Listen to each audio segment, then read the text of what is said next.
Volume 3, Chapter 364, 3rd of January, 1946. At Gethsemane and Bethany. Jesus enters the quite green garden of Gethsemane. Margim is still with them, and he laughs, thinking of how anxiously Peter must be rushing to join them. He says, "Oh, Master, I wonder how he must be grumbling.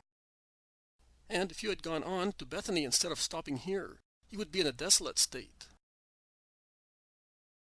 Jesus also smiled, looking at the youth, and he replies, "Yes, he will overwhelm me with his moaning. But it will teach him to be more careful the next time. While I was speaking, he was not paying attention, but talking to other people.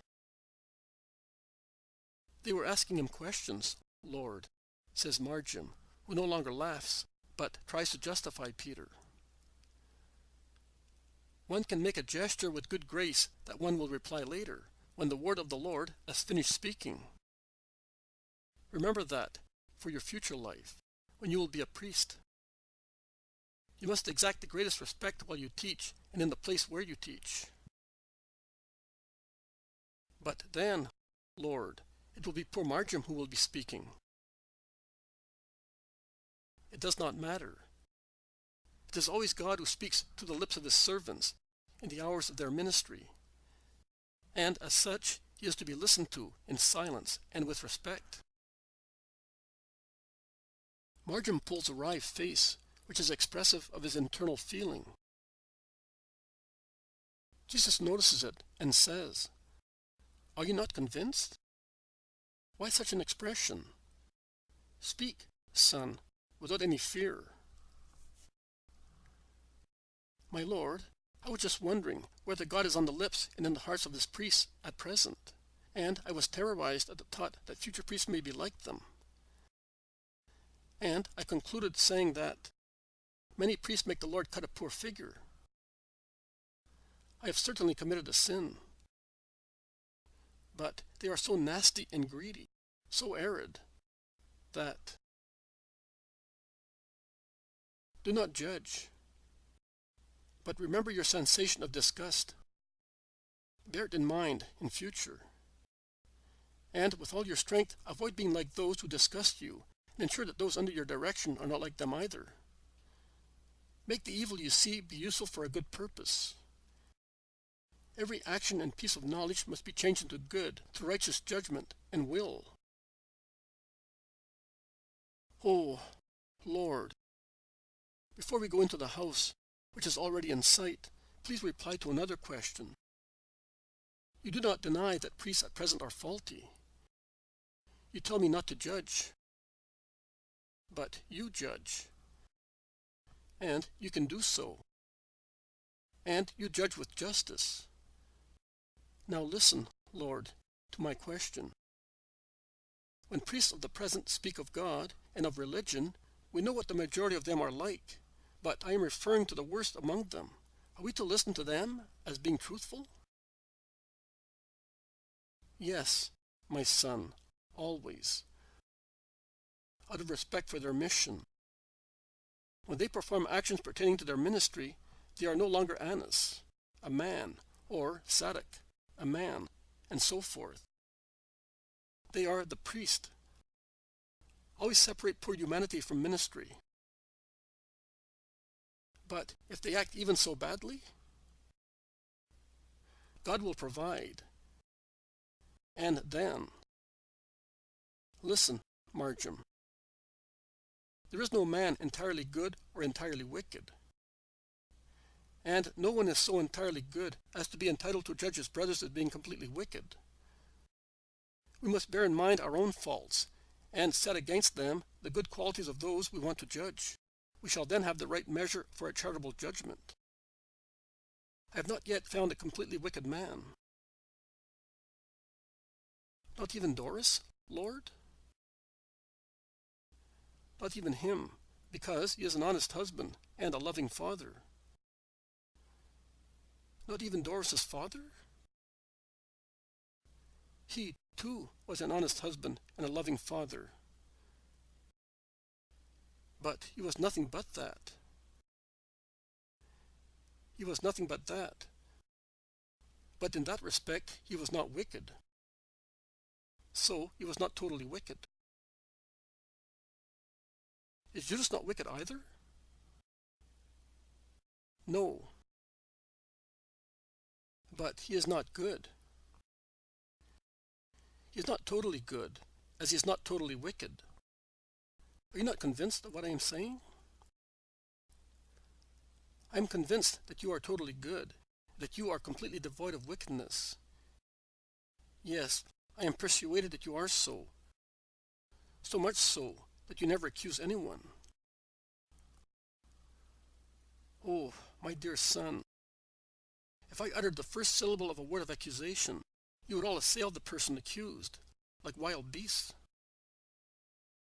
I prevent you from doing so that you may not get stained with the sin of rash judgment. Try to understand me, Marjam. It is not the question that I do not see evil, where there is evil, or that I do not see the mixture of good and evil in some people. Neither it is the question that I do not understand whether a soul rises above or falls below the level to which I led it. It has nothing to do with all that, son. But it is a matter of prudence to avoid lack of charity in you. And I will always do so. Also in future, when I shall have to declare my opinion on a person. Do you not know, son, that at times a word of praise and of encouragement is of more avail than many reproaches?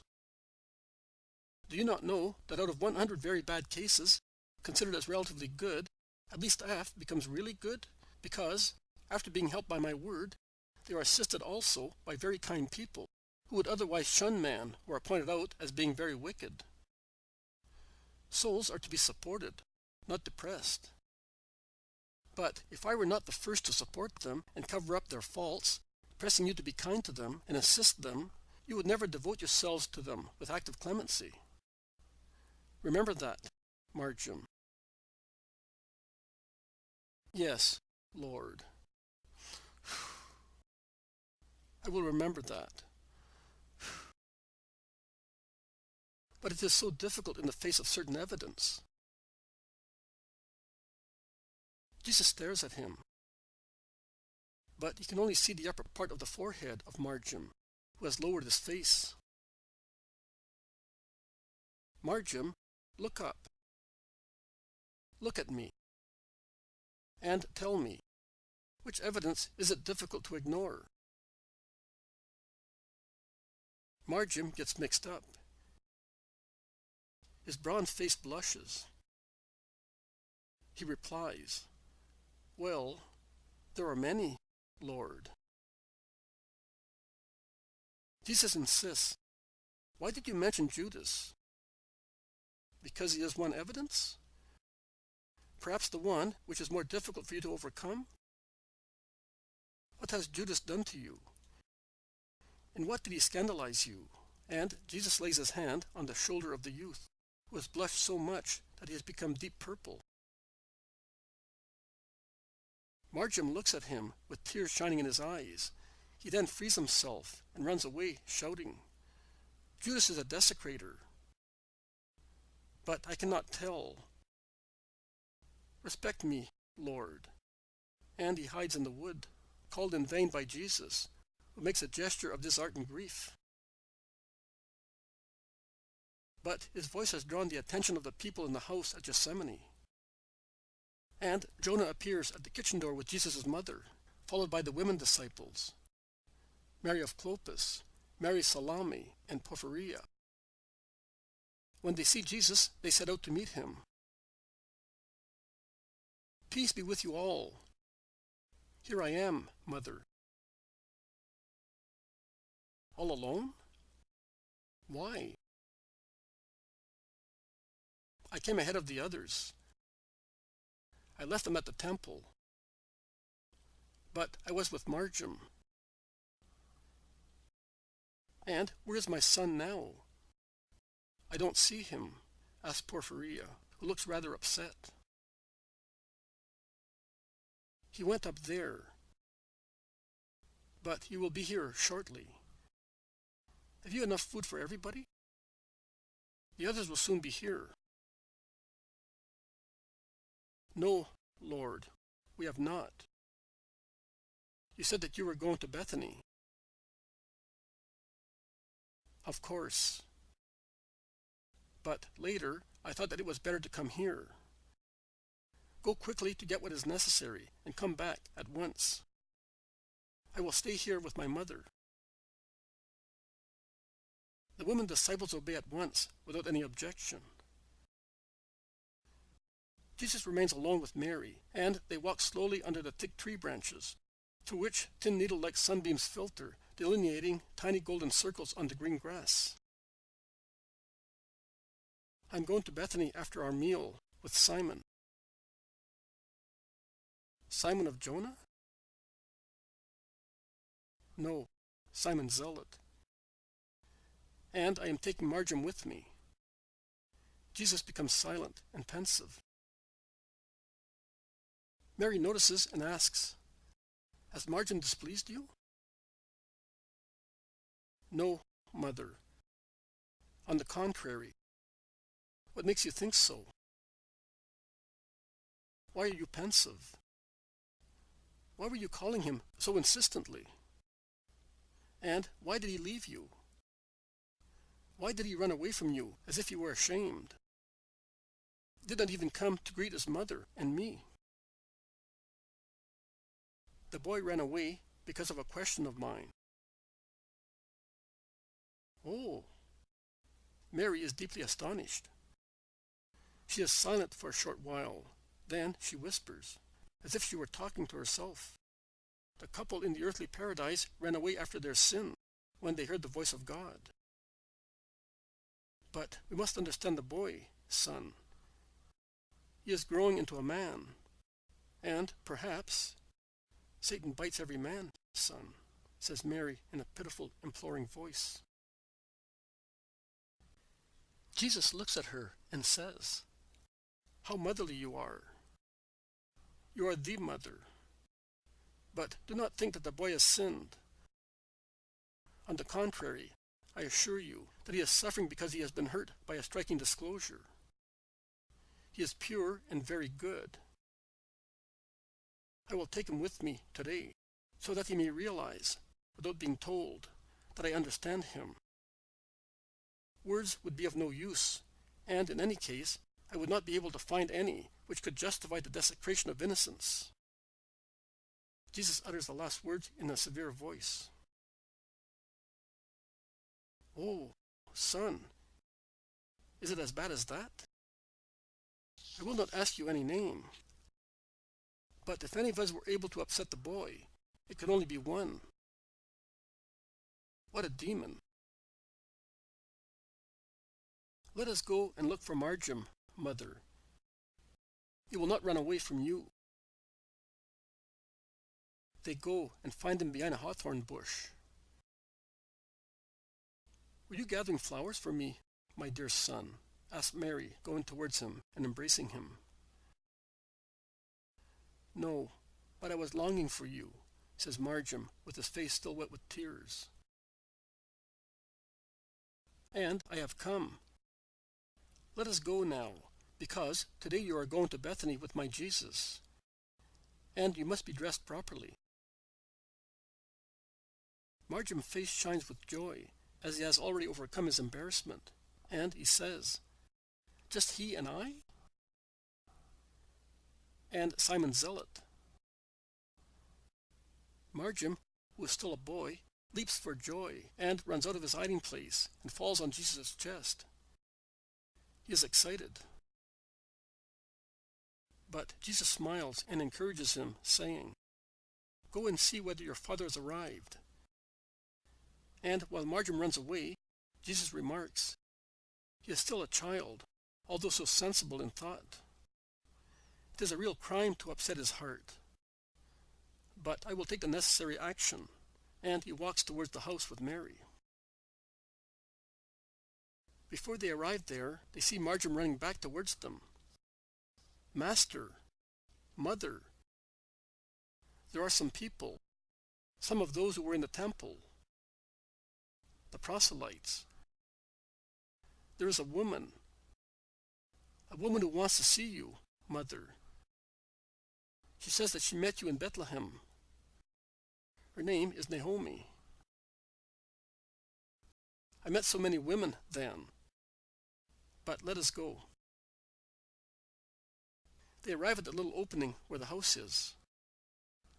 A group of people are waiting for Jesus, and as soon as they see him, they prostrate themselves. But a woman stands up at once and runs towards Mary, throwing herself at her feet and calling her by her name. Who are you? I do not remember you. Stand up. The woman stands up and is about to speak when the apostles arrive, panting. Lord, why did you do that? We have been running about Jerusalem like crazy people. We thought that you had gone to Joanna's or to Annalia's. Why did you not remain with us? They ask rather confusedly. Since we are now all together, there is no sense in explaining why. Let this woman speak in peace. They all gather round her to listen to her. You do not remember me, O Mary of Bethlehem. But for 31 years I have remembered your name and your face as the symbols of mercy. I had come from far, too, from Perga, because of the edict. And I was pregnant. But I was hoping to get back home in time.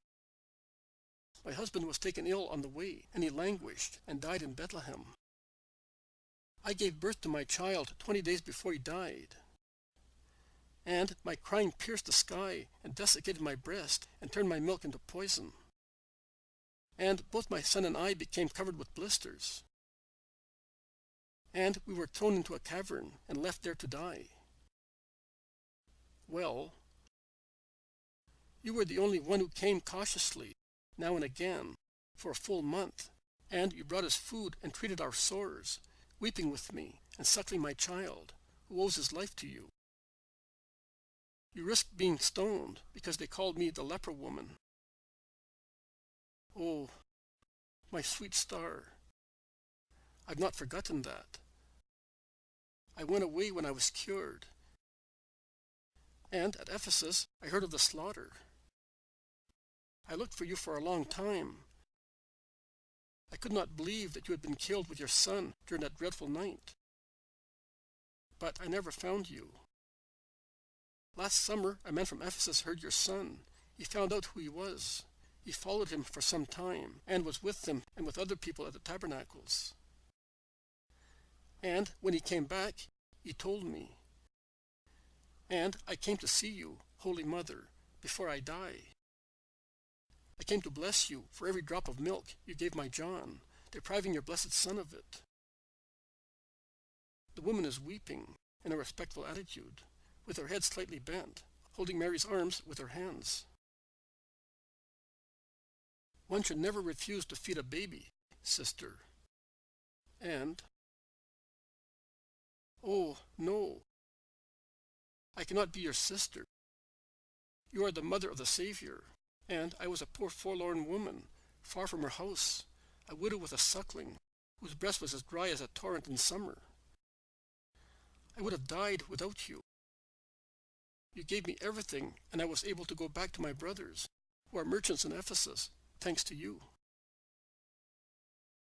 We were two mothers, two poor mothers, with two babies, in the wide world.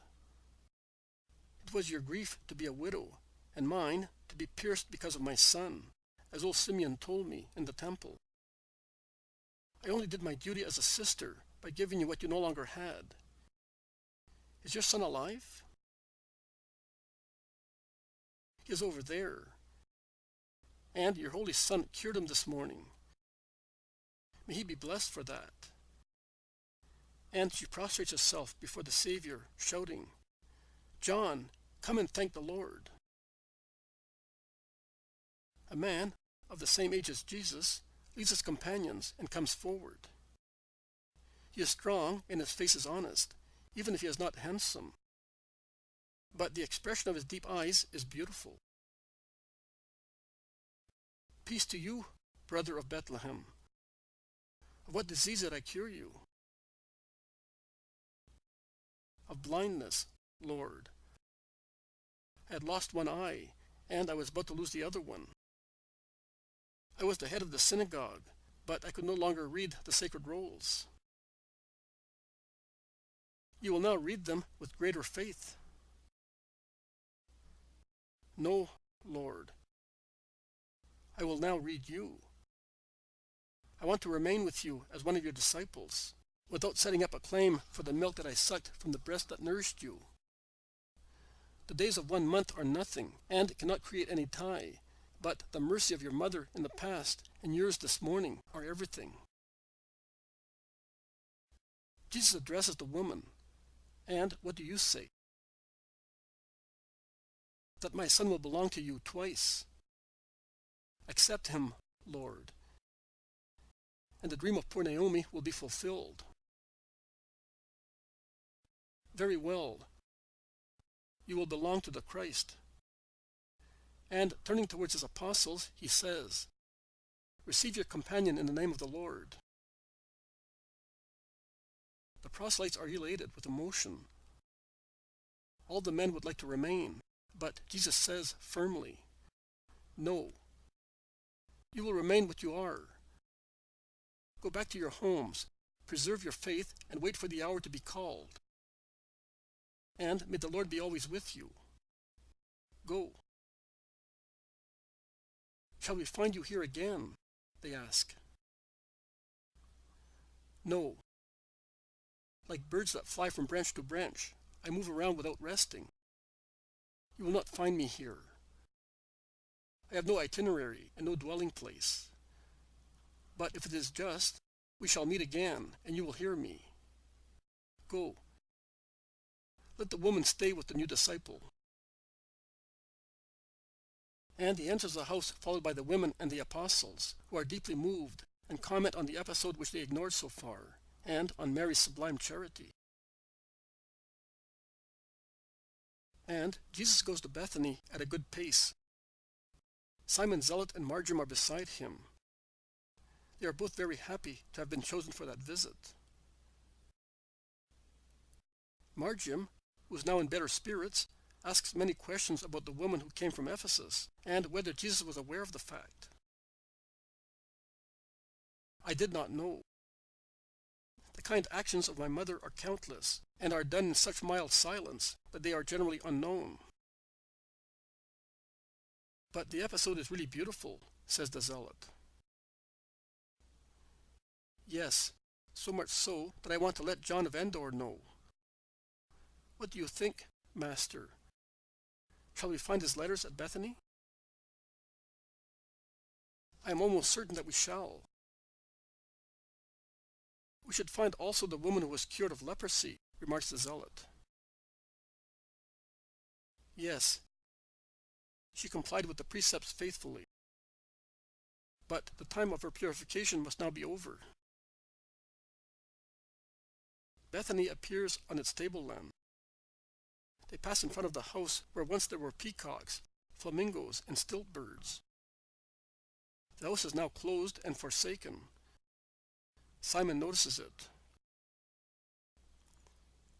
But his remark is interrupted by the cheerful greeting of Maximinus, who appears at the gate. Oh, Holy Master, how much happiness in so much grief. Peace to you. Why grief? Because Lazarus is suffering terribly with his ulcerated legs. And we do not know what to do to relieve his pain. But he will feel better, at least spiritually, when he sees you. They go into the garden, and while Maximinus runs ahead, they walk slowly towards the house. Mary of Magdala runs out, shouting adoringly, Rabboni! And she is followed more calmly by Martha. They both look very pale, like people who have suffered and lost sleep. Stand up. Let us go to Lazarus at once. Oh, Master, Master, You can do everything. Cure my brother, implores Martha. Yes, good master. He suffers more than he can bear. He is worn out, and he groans with pain. He will certainly die if he continues so. Have mercy on him, Lord, urges Mary. I am full of mercy. But the time of miracle has not yet come for him. Let him be strong, and be strong with him. Help him to do the will of God. Ah, do you mean that he must die? Asks Martha, moaning and weeping. And Mary, whose eyes are shining with tears and love, a double love, for Jesus and her brother, exclaims, "Oh, Master, but in this way you prevent me from following you and serving you, and you prevent my brother from enjoying my resurrection. Do you not want Lazarus' house to rejoice because of a resurrection?" Jesus looks at her, smiling kindly and wittily, and he says, "Just for one? One only? Come on. You do not think much of me if you think that I can do one thing only. Be good and strong. Let us go. And do not weep like that." You would dispirit him with grievous suspicion. And he sets out ahead of them.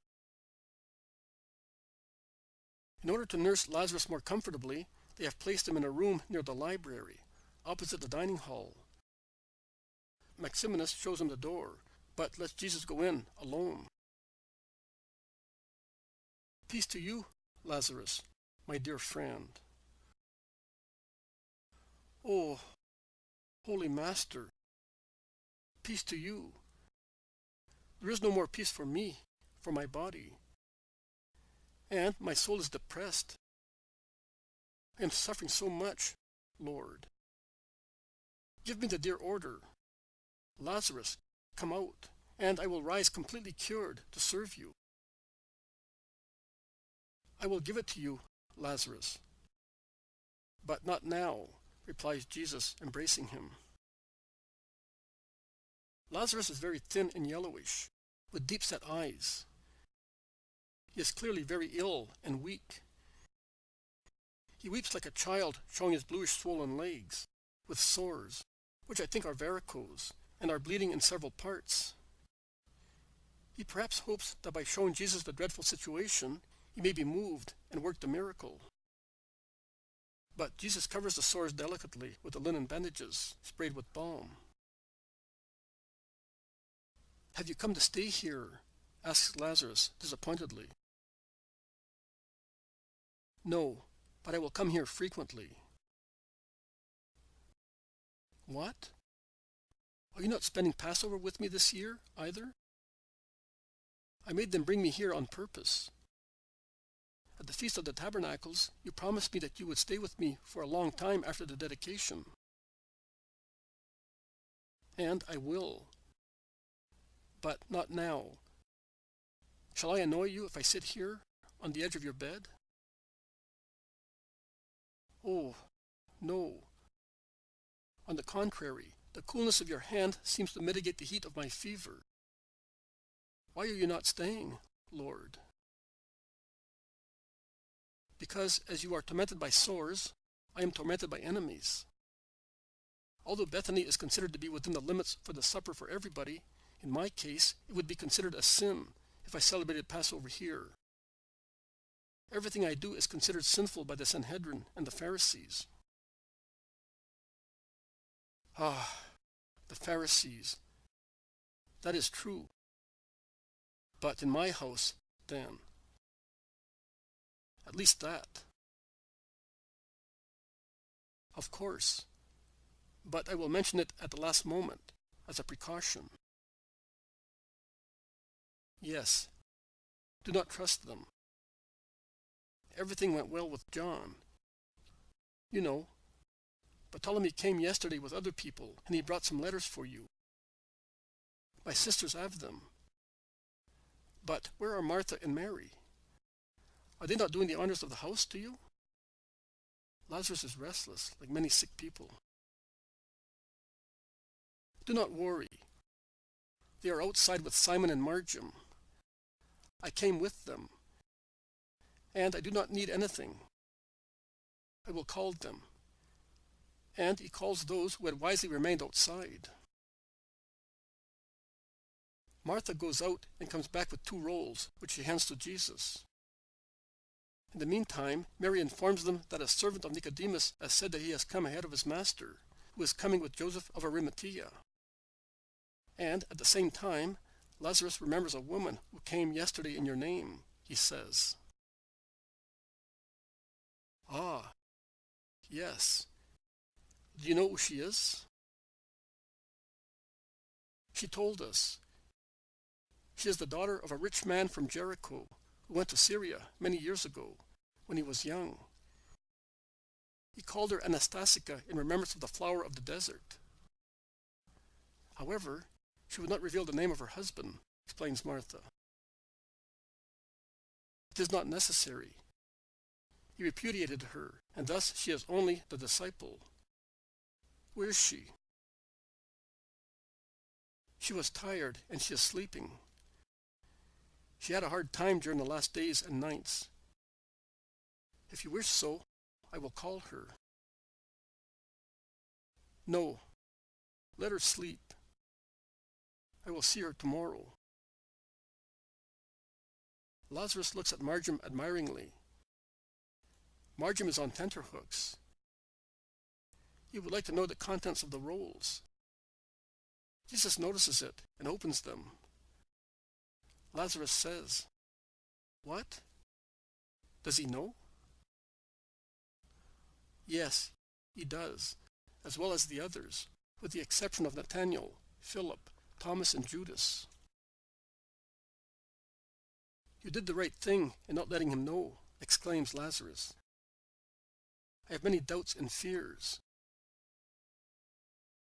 I'm not unwise, my dear friend, says Jesus, interrupting him, and he reads the rolls, and then he relates the main pieces of news. That is, that the 2 have settled down, that the school is thriving, and that everything would be proceeding very well if John's health were not declining. But he can say no more, because they are informed of the arrival of Nicodemus and Joseph. May God protect you, Master, always as this morning. Thank you, Joseph. And you, Nicodemus, were you not there? No, I was not. But I heard that you had arrived, and I thought I should come to Lazarus' house, as I was almost certain that I would find you here. And Joseph joined me. They speak of the events of the morning, standing around the bed of Lazarus, who is greatly interested in them and seems relieved of his suffering. But Gamaliel, Lord, did you hear him? Asks Joseph of Arimathea. Yes, I did. Nicodemus says, I instead say, but Judas of Kerioth, Lord. After you left, I found him shouting like a demon in the middle of a group of disciples of the rabbis. He was accusing and defending you at the same time. And I am sure that he was convinced that he was doing the right thing. They wanted to find fault with you, and were certainly instigated to do so by their teachers. He refuted their accusations heatedly, saying, My master has one fault only. He does not enhance his power enough. He misses good opportunities. He wearies good people with his excessive meekness. He is king, and he must act as a king. You treat him as a servant because he is so meek. He ruins himself by being nothing but meek. The only thing that counts with you, vile, cruel people, is the lash of absolute violent power. Oh, why can I not make a violent Saul of him? Jesus shakes his head without saying anything. And yet, he loves you in his own way, remarks Nicodemus. What a disconcerting man, exclaims Lazarus. Yes, you are right. Although I have been with him for 2 years, I do not understand him yet, confirms the zealot. Mary of Magdala stands up with the majesty of a queen, and in her beautiful voice she proclaims, I have understood him more than anybody else. He is abomination placed close to perfection. And there is nothing more to be said. And she goes out to perform a task and takes Margin with her. Perhaps Mary is right, says Lazarus. I think so, too, says Joseph. And what do you think, Master?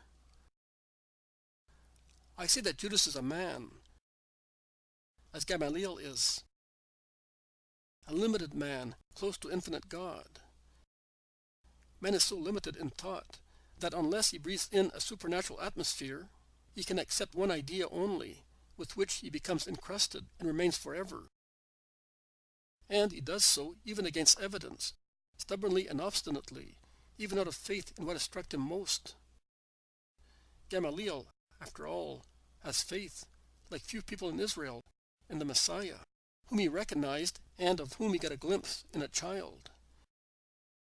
And he is faithful to the words of that child. And the same applies to Judas. Saturated as he is with the messianic idea, as most people in Israel entertain it, and in which he was confirmed by the first manifestations he had of me, he sees and wants to see Christ as king. An earthly, powerful king, and he is faithful to such opinion. Oh, how many, even in future, will ruin themselves because of an erroneous concept of faith, stubborn against reason. But what do you think?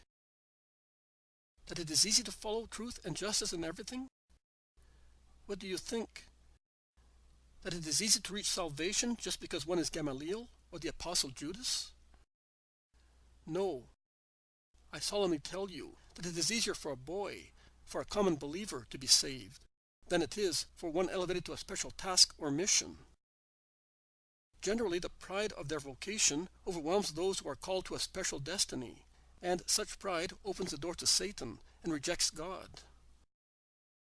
It is easier for stars to fall than it is for stones. The cursed one strives to put out stars, and he insinuates himself crookedly to lever up the chosen ones, and thus overturn them. If 1,000 or 10,000 men fall into common errors, their ruin affects them only. But if one appointed to a special destiny falls and becomes the instrument of Satan instead of God's, his voice instead of mine, his disciple instead of mine, then the ruin is much greater, and may even bring about deep heresies, which injure countless souls. The good I give will bear much good if it falls on humble ground, which will remain humble. But if it falls on proud ground, or which becomes proud because of the gift received, then the good turns into evil. Gamaliel was granted one of the first manifestations of the Christ. It was to be his early call to the Christ. That is why he is deaf to my voice, calling him. Judas was granted to be an apostle, one of the 12 apostles among the thousands of men in Israel. It was to be his sanctification. But what will it be? My friends, man is the eternal Adam. Adam had everything. Everything except one thing. He wanted that one. And if man could only remain Adam, very often he becomes Lucifer. He has everything except divinity. He wants that. He wants the supernatural to astonish, to be applauded, feared, known, celebrated. And in order to have something which God only can give gratuitously, he embraces Satan, who is the monkey of God, and gives him simulated supernatural gifts. Oh, how horrible is the fate of those demons! I leave you, my friends. I will withdraw for a little while. I need to concentrate on God. Jesus, who is quite upset, goes out. Those who are left, Lazarus, Joseph, Nicodemus and the zealot, look at one another. Did you notice how upset he was? Joseph asked Lazarus in a low voice. I did. He seemed to be seeing a dreadful sight. What can be worrying him? Asked Nicodemus. He only and the eternal Father know, replies Joseph. Do you know what it is, Simon? No. He has certainly been depressed for months. May God save him. But hatred is certainly growing. Yes, Joseph. Hatred is growing. I'm afraid that hatred will soon overcome love. Don't say so, Simon. If that must happen, I will no longer ask to be cured. It is better to die than watch the most dreadful error. The most dreadful sacrilege, you should say, Lazarus. And yet, Israel is quite capable of that. It is ready to repeat the gesture of Lucifer by going to war with the blessed Lord, says Nicodemus with a sigh.